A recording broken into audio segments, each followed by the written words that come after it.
ہر چھٹا آدمی مسلمان ہے۔ اسلام اس دنیا کا پیسفل، امن، انسانیت اور اس دنیا میں بسنے والے انسانوں کے ساتھ ایک مضبوط زندگی کا اصول رکھتا ہے۔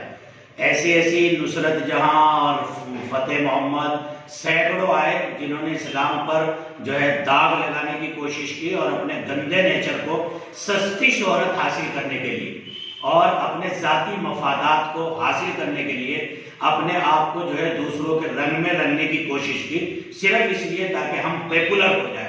اس کا اسلام کے وجود اور اس کی ساکھ پر کوئی فرق نہیں پڑتا۔ یہ لوگ اپنے لیے بدبختی اور اپنے آپ کے لیے نرک کا راستہ اختیار کر رہے ہیں۔ میری ان سے میں تو درخواست بھی کرنا اپنی توہین سمجھتا ہوں، لیکن بہرحال میں ایک عالم ہوں، میں مذہبی ذمہ دار ہوں، تو میں ان سے کہوں گا کہ وہ اپنے انجام کو اگر اچھا کرنا چاہتی ہیں تو ابھی وقت ہے، سچی توبہ کرے، کسی عالم کے ہاتھ پر دوبارہ کلمہ پڑھے اور تجدید ایمان کرے۔ یہ سیاست، یہ شہرت اور جھوٹی اپنی انا کو بنانے کے لیے ایسے کام کرنا جو انہوں نے کیا ہے، وہ پوسٹ جو ڈالے ہیں وہ بالکل غلط ہے۔ اسلام کا صاف نظریہ یہ ہے، اسلام کسی دیوی دیوتا کی برائی نہیں کرتا، احترام اور سمان کا داعی ہے۔ لیکن ایک اسلام ہوتے ہوئے، جیسے ہمارے ہندو بھائی ہندو ہوتے ہوئے اگر وہ یوں کہیں کہ صاحب ہم اس کو چھوڑ رہے ہیں اور اس کو اختیار کر رہے ہیں تو ان کے یہاں اس کو ناپسند قرار دیا جائے گا۔ اسی لیے میں نصرت جہاں سے کہتا ہوں کہ اس گندی حرکت سے باز آئے۔